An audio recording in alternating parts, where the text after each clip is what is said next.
What is up, YouTube? This is Angel here from Strengthisfirst, and today I'd like to talk about recovering from an injury and what happens if you're feeling not great in a particular workout. So this relates to one of my previous videos that I had about a knee injury that I sustained in the summer, and it's still giving me a little bit of problems now. But working around the symptoms, I was still able to train heavy. But it's not to say that I completely forgot about it. I know it's still there. So even if your injury feels like it is 95% healed, what happens if on one particular workout you are feeling some tightness, some soreness, maybe even some pain? I can give you a personal example about that today. I was doing my squat workout and I was just warming up with the bar with a very narrow stance, and I could feel that soreness and some weirdness in my left knee, and it just kind of struck fear in my heart. Here we go again. Am I gonna have to take out squats and do something else, or should I not do squats for a while? Should I replace it? A lot of thoughts were going in when I was doing my warm-ups. So I still decided to keep warming up. I widened my stance, and thankfully my knee felt better. It didn't have soreness, didn't have any pain. It was just a lot of clicking, which is pretty normal at this point, since I had a history of knee injuries.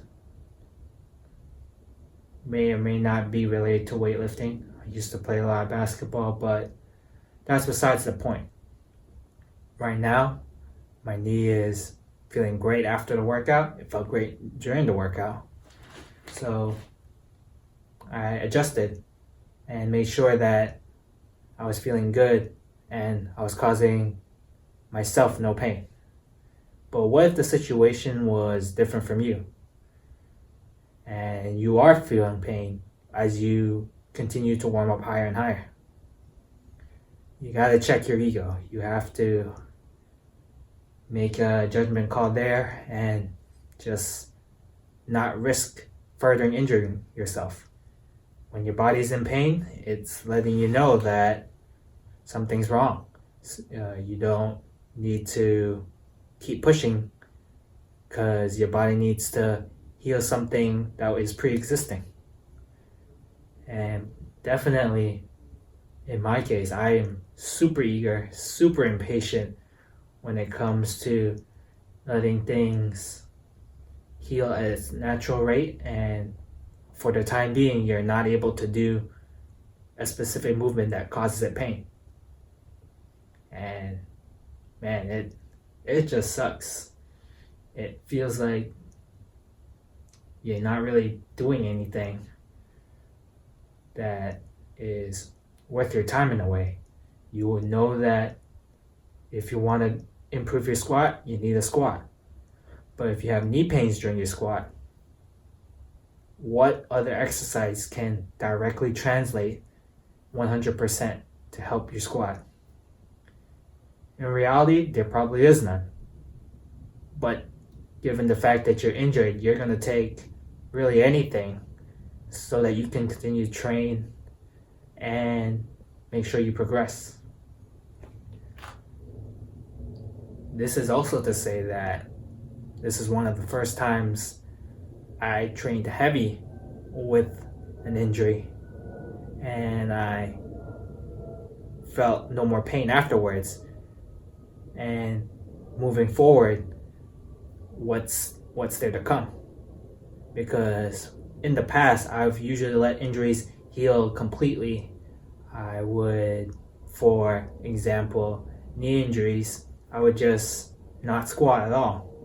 And after a few months, I would get no clicking actually in my knee, nothing at all. I would just be detrained and I would just ramp up again. But the pain went away. at my current situation, I have trained through an injury. I did something else that didn't cause me pain. And, I did suffer some setback, but it's not as major as it was before. But at the same time, there is some weirdness, there is some soreness, there's just something not right going on some of the days. Whether this is good or bad, I think at the moment right now, I don't personally like that situation. I'd rather have our injury be completely healed, and I would rather start out fresh and from ground zero and work my way back up, because if you work off a faulty foundation, not much good's going to happen. You're not even establishing a solid base. What's the point of building a big tower if your base is going to come crumbling down? So that's just what I think about it. But at the same time, I was able to train heavy and make sure that I didn't lose too much strength. I didn't get too deconditioned so that I worked all the way from the bottom. So maybe there is some benefit. Maybe I saved some time training back up to where I was before.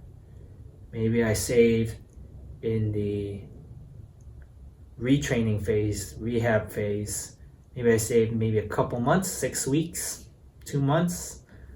So that's something I'm looking forward to. Still running experiments on myself in that regard.